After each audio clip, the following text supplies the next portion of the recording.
Hello friends, मेरे digital classes में आप लोग का बहुत बहुत फिर से नए सेशन में स्वागत करता हूं। तो आप सभी को पता होगा कि जो है एडीओ की वैकेंसी आ चुकी है, जिसमें 200 पोस्ट यहां पे निकाली गई है। तैयारी करना स्टार्ट नहीं किए होंगे तो अभी भी जो है समय है, आपके पास तैयारी करने स्टार्ट कर सकते हैं। ठीक है, जिसमें सहायक जो है जो विस्तार अधिकारी है, जिसको हम एडीओ बोलते हैं, इसकी लगभग जो है 200 पोस्ट निकाली गई है। नाइट में सिलेबस में जो है बता दिया हूँ कौन कौन से जो है चैप्टर आपको पढ़ने हैं। ठीक है, आपको जो है कोई भी एग्जाम से पहले आपको जो है सिलेबस पता होना चाहिए, उसी के अकॉर्डिंग यहाँ पे जो है पढ़ना चाहिए आपको। ठीक है, और यहाँ पे जो है सिलेबस के अकॉर्डिंग पढ़ेंगे तब जाके आप सिलेक्शन होगा। ठीक है, आपको बाकी अपने हिसाब से कुछ नहीं पढ़ना है, सिलेबस के अकॉर्डिंग आपसे जो है पढ़ना है। ठीक है, यहाँ पे देखेंगे आप जो है प्रीवियस ईयर क्वेश्चन जो 2012 और 17 का देखेंगे। ठीक है, तो क्वेश्चन तो पेपर जो है 2017 का है, जिसमें आपके कैसे टाइप के क्वेश्चन आपसे पूछे गए हैं उसको हम यहाँ पे देखेंगे।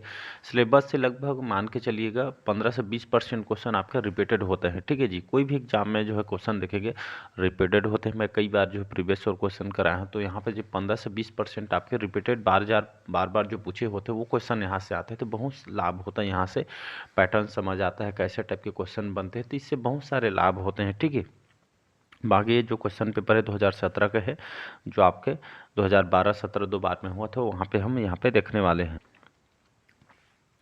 साथ ही इसमें जो है आंसर भी जो आयोग ने लिया है उसको भी यहाँ पे हम बता देंगे। ठीक है, साथ ही साथ जो है ओल्ड क्वेश्चन पेपर करने के हमको क्या फ़ायदे होते हैं। ठीक है, तो यहाँ पे जो है ओल्ड क्वेश्चन पेपर के माध्यम से जो है प्रैक्टिस ज़रूरी क्यों होता है उसको हम देखेंगे। तो यहाँ पे जो परीक्षा के पैटर्न के बारे में हमको जो है पता चलता है कि जो है एग्जाम में कैसे क्वेश्चन आते हैं, कैसे आपको जो है तैयारी करना है, ये आपको जो है समझ आता है। ठीक है, तो परीक्षा पैटर्न के बारे में जानने में मदद करता है।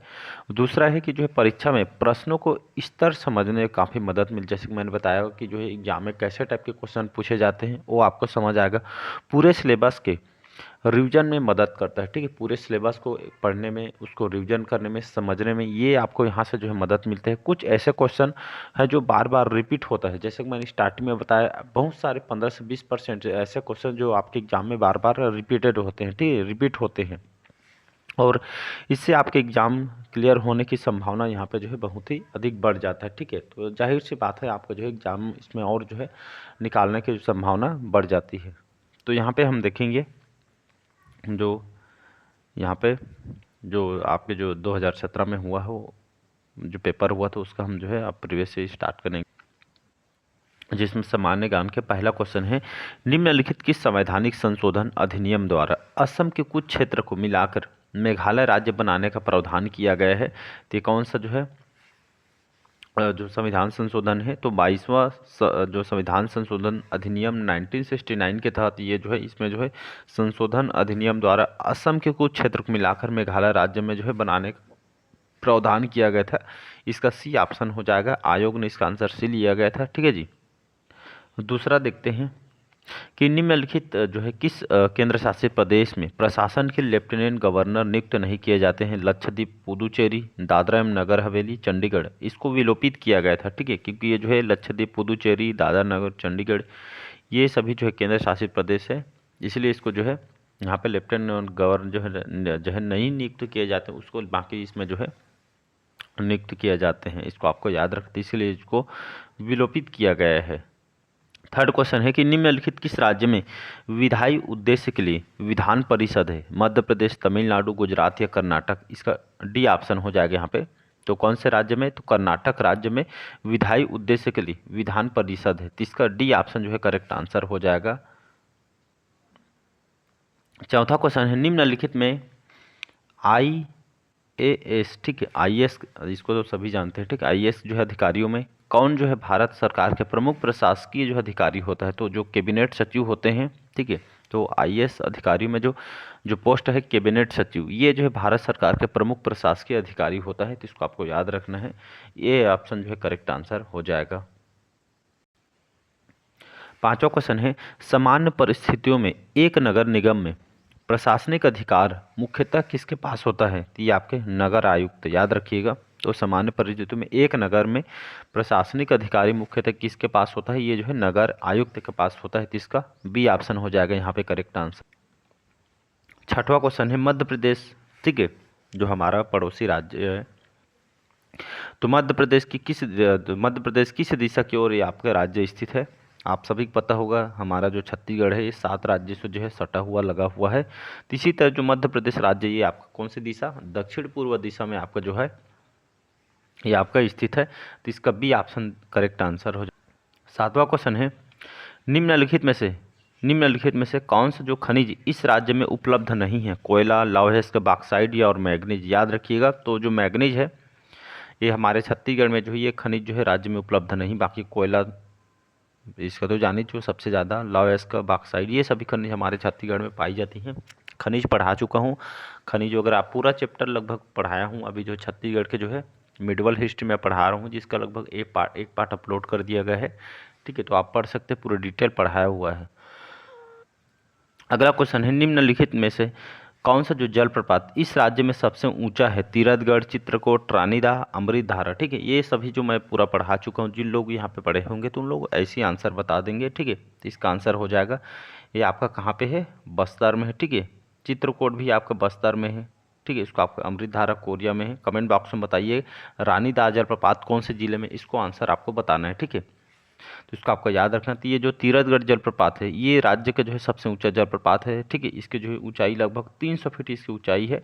ठीक है, बाकी जो है नदियाँ, जलप्रपात, झीलें वगैरह जिसमें पढ़ाया हूँ उसमें पूरा कंप्लीट पढ़ाया हूँ, मेंस लेवल तक के। आप वहाँ पे पढ़िए, आपको पूरा फ्री ऑफ कास्ट आपको जो है पढ़ने को मिल जाएगा। अगला क्वेश्चन है, निम्नलिखित कौन सा जो औद्योगिक विकास के अंदर राज्य में सबसे अधिक विस्तृत है? तो आपका जो रायपुर का जो सिलतरा है ये औद्योगिक विकास के अंदर राज्य में सबसे अधिक विस्तृत मतलब बड़े एरिया में फैला हुआ है। तो इसको आपको याद रखना है, सिलतरा। बी ऑप्शन हो जाएगा करेक्ट आंसर। इस राज्य में स्थित राष्ट्रीय विधि विश्वविद्यालय इनमें से किनके नाम पे है? तो हिदायतुल्ला। याद रखिए, बी ऑप्शन हो जाएगा करेक्ट आंसर। तो राष्ट्रीय विधि विश्वविद्यालय जो है किनके नाम पे है? तो हिदायतुल्ला के नाम पे है। तो इसको आपको याद रखना, राष्ट्रीय विधि जो यूनिवर्सिटी है इसके नाम पे है। किनके? हिदायतुल्ला के नाम पे। निम्नलिखित कौन जो है इस राज्य में प्रशासन के प्रमुख होता है? राज्यपाल, विधानसभा अध्यक्ष, मुख्य सचिव या मुख्यमंत्री।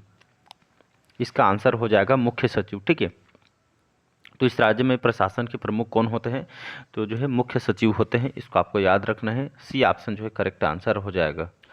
12वां क्वेश्चन चलिए देखते हैं, निम्नलिखित कौन सा इस राज्य की संस्कृति के आधार हैं? जनजाति जीवन शैली, कृषक परंपराएं, विभिन्न धर्मों का संगम, उपयुक्त सभी। ठीक है, आप सभी को पता होगा हमारे राज्य के जो सांस्कृतिक मेन आधार है जनजाति के, उनके जो है अलग रीति रिवाज होते हैं, उनकी संस्कृति होते हैं। ठीक है, उनकी कृषक परंपराएं हो, जो 30 त्यौहार होते हैं अलग। ठीक है, विभिन्न धर्मों का भी यहाँ पे जो है संगम होता है। ठीक, उपयुक्त सभी ये जो है करेक्ट आंसर हो जाएगा। चलिए अगला क्वेश्चन है, प्राचीन काल में इस राज्य में शासन करने वाले जो है निम्नलिखित किस वंश के राजाओं ने त्रिकलिंगाधिपति को उपाधि धारण की थी? तो नल वंश, सरपुरी वंश, सोमवंश या पांडु वंश। ठीक है, तो ये अभी जो है अभी इसको जो है मैं जो प्राचीन इतिहास मॉडर्न हिस्ट्री कंप्लीट कराया हूँ वहाँ पे जाके पढ़ लीजिएगा। ठीक है, तो यहाँ पे इसका जो आंसर हो जाएगा सोमवंशी शासक ने यहाँ पे जो है त्रिकलिंगाधिपति जो है उपाधि धारण की थी। इस जो त्रिकलिंगाधिपति को उपाधि जो है कौन से शासक ने धारण की? नाम से भी आपसे पूछ सकता है, जरूरी नहीं है कि जो है आपका कौन से वंश से पूछा जाएगा, इसमें नाम भी पूछ सकते हैं कौन से शासक ने त्रिकलिंगाधिपति को उपाधि धारण की, तो आपको पता होना चाहिए। ठीक, यहाँ पे इसका जो आंसर होगा ये तो सोमवंशक। कौन सा शासक? तो ये आपका सोमवंशी शासक महाभवगुप्त याद रखिएगा। ठीक है, तो एग्जामिनर जो है क्वेश्चन जरूरी ये नहीं है कि कौन से वंश ने पूछा जा सकता है, उसमें शासक को भी आपको पूछा जाएगा। बाकी सभी जो मैं पढ़ा चुका हूँ, आप पूरा डिटेल पढ़ना चाहते हैं तो वहाँ पे पढ़ सकते हैं। नेक्स्ट क्वेश्चन है, अगला क्वेश्चन है, इस राज्य के जो मराठा सूबेदार इनमें से कौन था जिसके शासन काल में यूरोपीय यात्री कोलब्रुक आया था? तो जो मराठा शासक था, जो सूबेदार केशव गोविंद, इन्हीं के जो है शासन काल में जो यूरोपीय यात्री कोलब्रुक आए थे, इसको आपको याद रखना है। तो केशव गोविंद, भिकाजी गोपाल, विट्ठल दिनकर, महिपत राव दिनकर, ये प्रथम जो है आपका सूबेदार हैं। इसको आपको याद रखना है। इस राज्य में असहयोग आंदोलन के दौरान इनमें से कर्मवीर पत्रिका के जो है कौन जो है संपादक गिरफ्तार हुए थे? तो माखनलाल चतुर्वेदी। ठीक है, पुष्पपी जो अभिलाषा जो है इन्होंने लिखी थी इस कविता को। तो ये कर्मवीर पत्रिका ये जो है ये संपादक कौन थे? माखनलाल चतुर्वेदी जी, ये आपका गिरफ्तार हुए थे। अगला क्वेश्चन देखते हैं, भारत छोड़ो आंदोलन के दौरान इस राज्य के निम्नलिखित किस स्थान पर जिला कचहरी में आग लगाने का प्रयास किया था? रायपुर, बिलासपुर, धमतरी या दुर्ग जिला? तो यहाँ पे इसका आंसर हो जाएगा, तो भारत छोड़ो जो आंदोलन हुआ था इस दौरान जो है दुर्ग जिले में, ठीक है, कचहरी में आग लगाने का प्रयास यहाँ पे किया गया था। तो ये याद रखिए, इसको तो बताया चुका हूँ मैं। नेक्स्ट क्वेश्चन देखते हैं, इस राज्य के निम्नलिखित में से किस जिले में प्रसिद्ध पुरातात्विक एवं पर्यटन स्थल सिरपुर स्थित है? ठीक है, रायपुर, बिलासपुर, महासमुंद या धमतरी? ठीक है, तो ये आपका ये पुरातात्विक जो स्थल, जो पर्यटन स्थल सिरपुर, ठीक है, वहाँ जहाँ पे मैंने कई बार बताया, ठीक है, जहाँ पे जो विष्णु बहुत ही प्राचीन मंदिर है, ठीक है, रानी मास्टर अपने उनके जो पुत्र है पांडुवंश के शासक हर्षगुप्त, इन्हीं की याद में किनके शासनकाल में? महासगुप्त बालार्जुन के शासनकाल में इन्होंने जो है निर्माण करवाया था। ठीक, ये पूरी तरीके से लाल ईंटों से आपका बना हुआ है, तो इसको आपको याद रखना है। ठीक है, तो महासमुंद जिले में स्थित है। बाकी और बहुत सारे जो है यहाँ पे जो है स्थित है महासमुंद में पर्यटन स्थल। अगला क्वेश्चन देखते हैं, इस राज्य के किस स्थान पर प्रत्येक वर्ष संगीत समारोह का आयोजन किया जाता है जिसे चक्रधर समारोह कहते हैं? ठीक है, तो ये तो आप सभी को पता होगा, रायगढ़ में जो है हर साल जो है जो राजा चक्रधर महोत्सव, इस बार जो है हेमा मालिनी वगैरह यहाँ पे जो है आए थे। कमेंट बॉक्स में कमेंट करके बताइएगा, इस बार जो चक्रधर जो समारोह हुआ था ये आपके कौन से क्रम का है? ठीक है, कौन से एडिशन का, इसको आपको जो है, ठीक है, संस्करण है, इसको आपको कमेंट बॉक्स में कमेंट करके बताना है। तो क्वेश्चन जरूरी है कि एक को मतलब ये जो रिपीटेड जो क्वेश्चन आए हैं ये बहुत सारे क्वेश्चन में आएंगे और आगे पूछे भी जाएंगे। ठीक है, तो आपसे ये भी पूछ सकता है कि जो है कौन से चक्रधर समारोह कहाँ होता है, तो रायगढ़ में कौन से क्रम के इस बार जो है ये आपका हुआ है, उसको आपसे पूछ सकते हैं। तो कमेंट बॉक्स में आपकी जो है जिम्मेदारी बनती है इसका आंसर आप दो। आप कमेंट बॉक्स में अगर आपको पता नहीं है तो गूगल में सर्च करके देगी, लेकिन आंसर इसको आपका कमेंट बॉक्स में, आप सीरियस पढ़ रहे होंगे, स्टडी कर रहे होंगे तो आपको इसका आंसर इजीली बता देंगे। ठीक है, क्योंकि मैं करंट बस वगैरह में हमें छत्तीसगढ़ सामान्य दंड में भी जो है पढ़ाया हुआ है, बताया हुआ है। अगला क्वेश्चन है, इनमें से कौन इस राज्य की शीर्षस्थ महिला लोक गायिका है? फीदाबाई मरकाम, मांडवी सिंह, ममता चंद्राकर, आरती जैन? इसका आंसर हो जाएगा ममता चंद्राकर। आप सभी के पता होगा हमारी छत्तीसगढ़ की लोक गायिका है, जानी मानी। ठीक है, तो इसका सी ऑप्शन जो है करेक्ट आंसर हो जाएगा।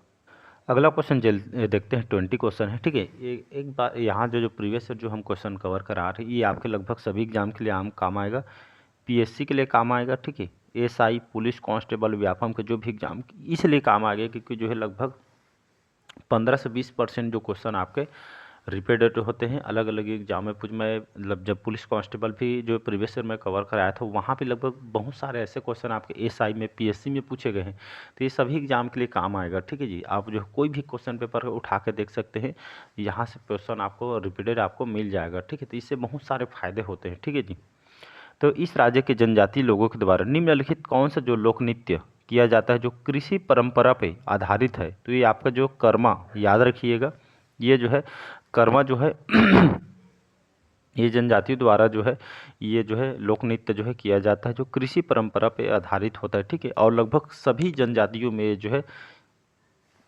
ये जो कर्मा जो लोक नृत्य है ये जो है कृषि परंपरा पे जो है आधारित होता है और सभी जनजाति में इसको जो है लगभग किया जाता है। ठीक है, बाकी कक्सार, सुआ, राउत, ये सभी जो है मैं पूरा जनजाति में पढ़ा चुका हूँ। आप पूरा डिटेल पढ़ना चाहते हैं वहाँ पे जो है आप पढ़ सकते हैं। ठीक है, बाकी चलिए नेक्स्ट पार्ट में इसको हम दूसरा पार्ट को कवर करेंगे। ये आपके लगभग सभी एग्जाम के लिए काम आएगा। यहाँ से पता चलेगा कम से कम एग्जाम में कैसे क्वेश्चन आते हैं, जो पिछले साल कैसे एग्जाम की तैयारी कैसे करना है। ठीक है, तो यहाँ से लगभग ऐसे आपसे कम से कम जो है 10 से 12 ऐसे क्वेश्चन आपको मिलेंगे जो आपके आने वाले एग्जाम में जो है रिपीटेड आपको जो है देखने को मिलेगा। चाहे आप मेरे बात को विश्वास नहीं तो आप जो है खुद से जो है आप जो है एनालिसिस करके देखेंगे तो रिपीटेड होते हैं। ठीक है, बाकी चलिए मिलते हैं अगले पार्ट में। कैसा लगा सेशन कमेंट करके ज़रूर बताइए। जो भी समस्या आप जो है कमेंट बॉक्स में रख सकते हैं। ठीक है, चैनल में पहली बार हैं, चैनल को सब्सक्राइब करके रख लीजिएगा। Thank you.